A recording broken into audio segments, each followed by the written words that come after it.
On va remplir à peu près 40 cm d'eau jusqu'au trou. Ah, j'ai la boule au ventre. Et le remplissage commence. Malheureusement, j'ai un souci.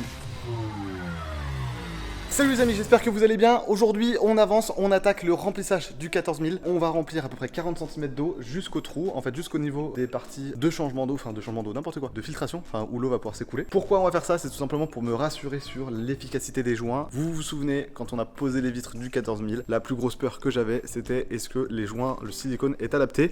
Alors, vous allez me dire, oui, si on remplit pas en entier, c'est pas représentatif. En vrai, si, c'est pas mal représentatif, parce que déjà, s'il n'y a pas d'infiltration d'eau sur les 40 premiers centimètres, il n'y a pas de raison que sur le reste, il y en ait aussi. Donc c'est quand même bien représentant et ça me suffira pour me rassurer dans le fait que ça tienne et que le silicone est adapté. Je pense que ça va le faire parce que le silicone est très dur et ça m'a l'air d'être bien étanche, mais la pratique sera plus raisonnable. Également, pour voir s'il y a des fuites sur le liner, sur la membrane armée, il y a des petits trous qui ont été prévus ici et de l'autre côté pour voir en fait si on a une fuite dans la membrane. L'eau elle va chercher à s'écouler par le moyen le plus rapide qui va être ces deux petits trous qui sont en diagonale en fait, qui remontent vers les coins. Et donc s'il y a de l'eau qui sort par là, ça veut dire que ma membrane elle est pas étanche. Donc ça va permettre de vérifier tout ça. En tout cas, on est parti donc pour cette semaine où on va faire du carrelage, on va tester le remplissage, on verra à la fin de la semaine si ça a été étanche. Je stresse énormément, donc j'espère que ça va le faire. Et nous, on est parti pour cette vidéo. Les amis, on est parti. Le tuyau d'arrosage il est connecté au niveau de l'évier pour l'instant, parce que c'est pas définitif bien sûr. Et le remplissage commence. Début de stress les amis, début de stress, j'espère que ça va le faire. Avant que ça commence à monter, on a vraiment quelques heures. Donc ce que je vais faire, c'est que je vais éteindre et je vais revenir d'ici quelques temps, voir où on en est. Je stresse, j'espère que ça va le faire. Mais si c'est bon, putain, c'est la dernière étape les amis, vous vous rendez compte? Est-ce que vous vous rendez compte? Est-ce que vous vous rendez compte que si là on est bon aujourd'hui, que si le remplissage se passe bien, au 40 cm, 99% de chance que ce soit bon pour le reste. Et genre le soulagement si ça marche. Il est 23h et pour... Non, il est un peu moins, il est 22h là je crois. Attendez, je vais me regarder maintenant tout de suite. Il est 22h30 et je stresse de fou. Je pense que je vais pas me coucher avant minuit, 1h du matin. Enfin même avant plutôt 1h30 du matin, le temps que ça se remplisse bien. Ce que je vais faire là, c'est que je vais prendre une petite douche pour tout voir raconter, parce que je suis dégueulasse, plein de colle de carrelage, etc. Pour le temps que ça va se remplir tranquillement. Et je reviendrai voir tout à l'heure pour voir où on en est. Je stresse. Allez les amis, on voit après. Vous allez voir dans quelques secondes. Moi il va me falloir quasiment une semaine pour savoir si ça va être bon. J'ai la boule au ventre. Allez, on y va. Bon les amis, je vais répondre à votre question maintenant. Est-ce que c'est étanche? Est-ce que ça l'est pas? Malheureusement, j'ai un souci. C'est que tout va bien.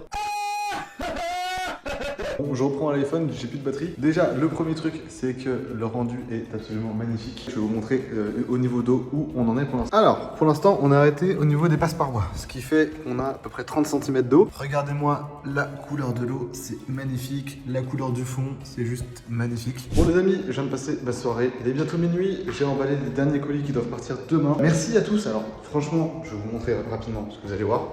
Déjà, il faut savoir que pour toutes les grosses racines, c'est une galère. Donc, je vais vous les envoyer par Colissimo pour les envoyer en fait filmé, donc ça donne des formes complètement atypiques, mais c'est que les racines sont tellement grandes que sinon c'est hors format et on peut pas les expédier, vous voyez les racines qui sont juste là, donc on les filme, on les protège avec beaucoup de papier, etc. pour vraiment les protéger, donc on n'a jamais de problème là-dessus, mais on n'a pas le choix, et en plus de ça on est surfacturé à balle pour envoyer des produits comme ça, donc un énorme merci, parce que regardez tout ce qui est là, donc en fait jusque là, tout ça, jusqu'en bas, et ici, tout ça c'était rempli, et comme vous pouvez le voir, vous nous avez déboîté tout ce qui était en stump, même pour les grandes stumps, étonnamment, genre, je pensais...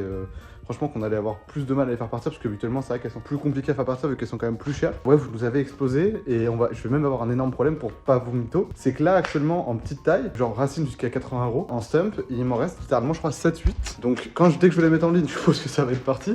Donc c'est pas du tout négatif, c'est un immense merci à vous pour ce soutien et ce suivi sur le site. Mais c'est que moi niveau... Là j'ai encore eu les vendeurs pardon qu'on a en Asie qui viennent de nous dire que pour les petites stumps ça va être quasiment impossible d'en trouver. Et du coup que je sais même pas comment je vais faire pour vous en retrouver. Là cette année, enfin cette fois-ci on en avait un peu. Et mais regardez derrière moi, il n'y a plus rien. Il n'y a plus rien. Ici c'est pareil, la palette là, elle était remplie jusqu'en haut. Celle-là c'était pareil.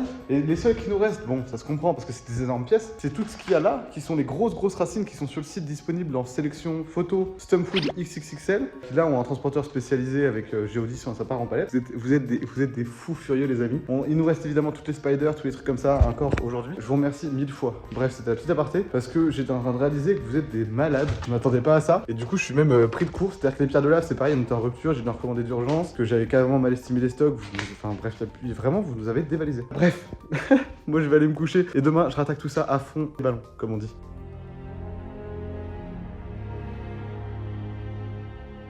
Les amis, je suis dans le mal de ouf. Faut que je vous montre. Franchement, c'est un coup dur. J'arrive pas à savoir si c'était là avant ou pas. J'hésite à vider le bac maintenant ou à attendre. de voir si les joints fonctionnent, mais j'ai l'impression que ça va pas le faire. J'ai beaucoup d'amertume, franchement ça fait mal. Je vous explique rapidement. Donc aujourd'hui j'ai raccordé les tuyaux qu'il y a là, les vannes pour pouvoir remplir au-dessus du niveau des vannes. Donc pour l'instant on est arrivé là au niveau du remplissage, il y a un peu plus de 55 cm de hauteur d'eau. Sauf que pendant qu'on remplissait, j'avais l'impression que la vitre était un peu bombée. Et du coup, j'ai pris le premier niveau. Et en fait, je vais vous montrer ça. Tac, avec le niveau qui est juste là. Hop, si je cale mon niveau, il n'y a pas de fléchage entre en bas et en haut. Vous voyez, le niveau tient bien. Donc la vitre ne flèche pas dans le sens entre les raidisseurs et le bas, mais par contre flèche d'un côté à l'autre en fait, et ça je le vois parce que ici on a un niveau qui est pas bon du tout. On a, pour vous donner une idée, à peu près, pour pas vous dire de bêtises, on doit avoir 3 mm entre le bout là et le bout là, c'est-à-dire qu'en fait la vitre se bombe comme ça, elle ne travaille pas dans ce sens là, mais elle travaille comme ça. Ça devait être évité par les raidisseurs.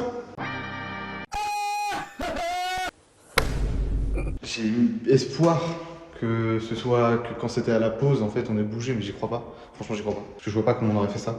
Et en fait, j'ai l'impression que les raidisseurs, à l'œil nu, qui rentrent vers l'intérieur du bac. Et le fait que ce soit des raidisseurs en 2 blocs, ça pourrait justifier ça. On fait des bonnes jonctions. Au milieu, ça tient bien. C'est-à-dire qu'il n'y a pas de raison. Normalement, ça devrait travailler en un seul bloc. Que je pense que ça marche pas d'avoir fait ça. En fait, l'idée des raidisseurs, c'est qu'ils étaient posés en quinconce. Parce que on peut pas faire des barres de 6 mètres en un seul bloc en raidisseur, en verre. Donc on les a posés en quinconce avec des longueurs différentes. Sauf que je pense que, vu que tout le poids se retrouve au milieu et que nos 2 coupures de verre sont au milieu, en fait, le maximum des longueurs de raidisseur que je pouvais avoir, c'est 3,21 m. Et là, je me retrouve avec des croisements de raidisseurs qui sont relativement centraux. Là et là. Donc, passe à mon avis. Honnêtement, je le vois pas à l'œil nu, il n'y a pas de décalage. En fait, ça se voit pas à l'œil nu parce que le joint, il n'est pas décollé en dessous, il n'est pas travaillé. Et on a quand même une différence de plusieurs millimètres, donc c'est pas normal. Et en fait, je sais pas si la différence était là avant ou pas. Je pense que non. Mais vu que les joints n'ont pas travaillé du raidisseur, en fait, c'est bizarre. C'est vraiment bizarre. Et ce qui fait chier, c'est que là, je pense que franchement, si j'avais rempli en entier, il y a des chances que ça casse. Il y a des chances que ça casse parce qu'au final, si on a une différence comme ça sur une longueur de 6 mètres, ça pardonne pas. Et là, il y a la moitié de la pression. C'est-à-dire qu'il y a un corps. Je vais vous dire réellement ce qui reste en taille. Je vais sortir le mètre, vous allez voir. Donc, je vous dis ça tout de suite. On a pour l'instant 56 cm et demi de rempli sur la vitre, donc sur 85 cm. Donc il nous reste 27 cm. Ouais. 27 cm d'eau à remplir. Mais il faut savoir que la pression elle est exponentielle. Donc 27 cm à remplir, je pense que c'est quasiment l'équivalent de 2 fois la pression qu'on a là. À mon avis, ça ne pardonnera pas. Donc ouais, là je suis vraiment dans le mal. C'est un vrai coup dur parce que j'étais persuadé que les raidisseurs ça allait le faire. Si on a trop de contraintes sur la vitre, ça marchera pas. Ça marchera pas et ça va être un vrai problème long terme. Donc il va falloir trouver une solution.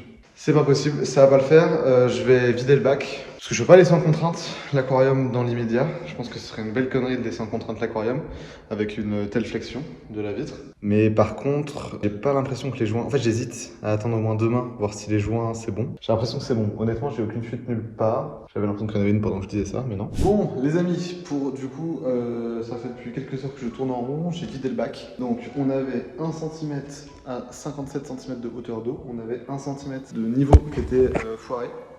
J'ai vidé le niveau d'eau de 10 cm, je suis passé à 46 et là j'ai plus que 0,5 cm. Donc c'est exponentiel de dingue. Ce qui se passe à mon avis, c'est que vu que les raidisseurs sont debout, le fait d'avoir des raidisseurs entrecroisés ici, ça fait que ça suit la vitre au lieu de travailler comme ça devrait. Donc je suis quasiment sûr que c'est ça. Et j'ai trouvé donc la seule méthode, je pense que c'est la seule solution que j'ai, c'est de mettre une barre de ferraille à l'avant ici, qui va être mise comme ça, pour esthétiquement garder les 6 mètres de long, qui va venir prendre un peu d'espace là, pour venir corriger le problème qu'on a. Les amis, donc finalement, ce que j'ai récupéré, c'est un UPN pour le bac. Donc c'est un UPN de 120. Il fait 12 cm de large par 5,5 de haut. Donc ça va nous faire un bon renfort supplémentaire métallique. Je suis parti sur ça parce qu'au final, la barre que je devais prendre, qui était une barre pleine, la barre pleine se tord trop. Elle est trop lourde au mètre linéaire, donc au final, elle va pas se fixer. Celle-ci, grâce au L et à la façon dont sont faits les UPN, il y a une très faible torsion. Donc le petit U qu'on a là, le petit arc de cercle qu'on a quand il est posé de part en part, on va pouvoir l'enlever en siliconant cette ce U contre la vitre. Le silicone fera le reste du travail juste pour tenir le petit millimètre de pente qu'on a. Mais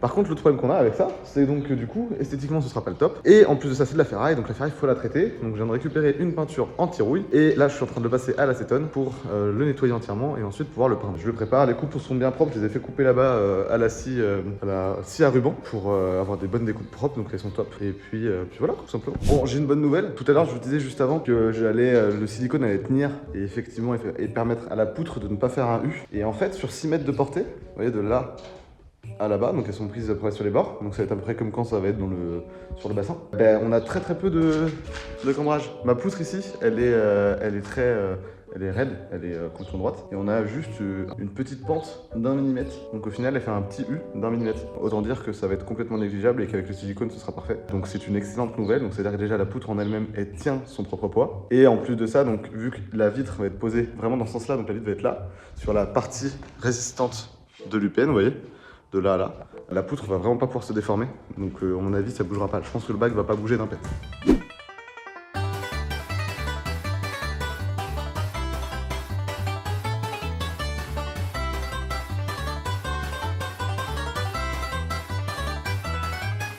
Cette journée était absolument ultra fatigante, j'en ai mal au genou, j'ai du mal à tenir debout. On vient de faire, donc on a commencé avec mon père ce matin à 9h, 9h pour pas dire de conneries. Et on a commencé les joints, et en fait on a fait tous les joints de la pièce. Donc là je viens de terminer, il est 23h46, donc ça fait une sacrée journée. Et je suis content parce que, ah putain, franchement, ce carrelage, ça fait des semaines et des semaines que je vous en parle, des semaines et des semaines qui m'embêtent. Et là, on a ce week-end, en fait, terminé les carreaux, puis mis les joints. Et j'ai tout nettoyé, là, je viens de finir de tout nettoyer. Donc ça a pris un temps de dingue, et en fait, ça me prenait un temps fou, parce que les joints, quand on les passait, on les faisait dégueulasses, et pas parfaits du tout. Et en fait, c'est juste parce qu'on ne savait pas trop faire.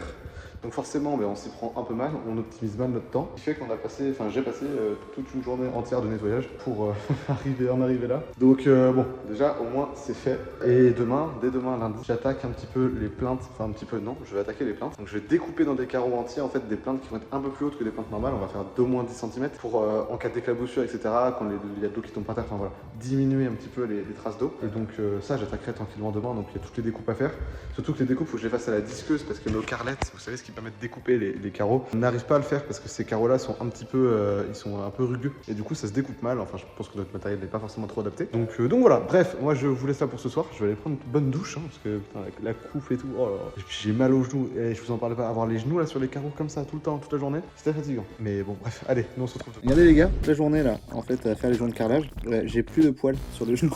Sur les deux c'est pareil, ça me termine. Et je sais pas comment ils font les carreleurs. Et putain, épilation définitive. Je pense que si tu fais des joints de carrelage comme ça toute une journée, enfin toute une semaine, tu finis de la corne sur le genou en fait.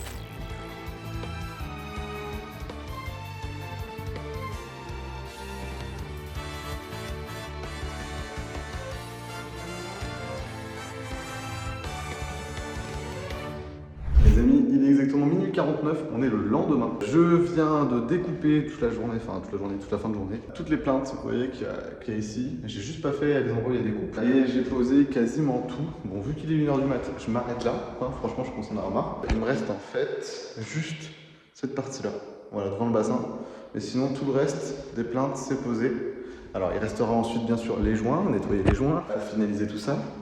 Et puis je pense que demain j'ai fini de la pose des plaintes. Ça tire un peu. Bon, déjà j'avance, au moins c'est cool. Toujours aussi mal au genou. Et demain j'ai tous les colis à terminer pour que ça parte. Et puis je vais essayer de continuer aussi ça. Bon allez, nous on se retrouve demain. Bon les amis, ce soir c'est fin un peu plus tard, un peu moins tard pardon qu'hier. Je vous ai encore pas fait beaucoup d'images parce que forcément j'avance assez vite. J'essaie de pas trop perdre de temps. Surtout que le carrelage, c'est bon, vous avez compris, ça fait un moment que vous voyez des petites étapes se faire. Et donc, toutes les plaintes sont posées maintenant. On est ok là-dessus. J'ai fait la partie ici, j'ai fait tous les angles, toutes les petites coupes à 45 dans les angles sortants. Ça va être trop stylé, je suis super content. Regardez, tout est fait. Et une fois que les joints vont être faits, donc demain, donc dans la vidéo de la semaine prochaine, j'attaque les joints. Et du coup, vous allez rapidement tomber sur l'ensemble de la pièce, quasiment terminé. Au final, maintenant que le carrelage va être fait, il va me rester 2-3 trucs à reprendre. La peinture là-bas, parce que j'ai décollé un petit peu de placo sans faire exprès. Et puis l'extérieur, vite fait retoucher là pour l'isolation, pour finir bien l'isolation. Mais ça, franchement, c'est le coup de une demi-journée. Ça va être super rapide.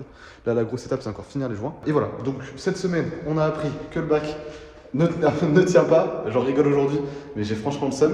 J'ai vu comment j'allais retaper l'UPN que j'ai acheté, je vais le poncer entièrement pour le mettre bien.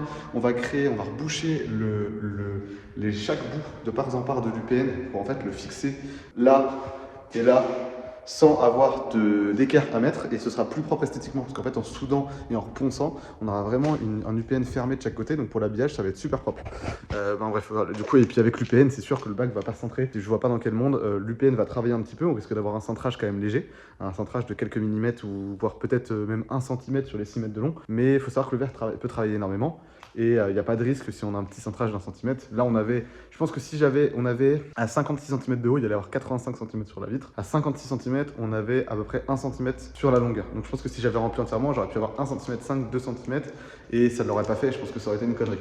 Donc clairement, parce que même si le verre il a une bonne capacité de cintrage, sur ce genre de longueur, surtout qu'il y a 6 mètres de long, donc le cintrage est calculé sur les 6 mètres de long et pas sur 1 mètre de long, donc le verre peut beaucoup se décaler, voilà, c'est pas grave, ça aurait sûrement pas pété, mais bon, on va pas prendre le risque. Et voilà, bon, bref, je vous laisse là, moi je vais finir le carrelage demain, tranquillement avec les joints. Une fois que les joints vont être faits, on aura terminé cette étape infernale du carrelage, et ça rend trop bien, franchement je suis trop content.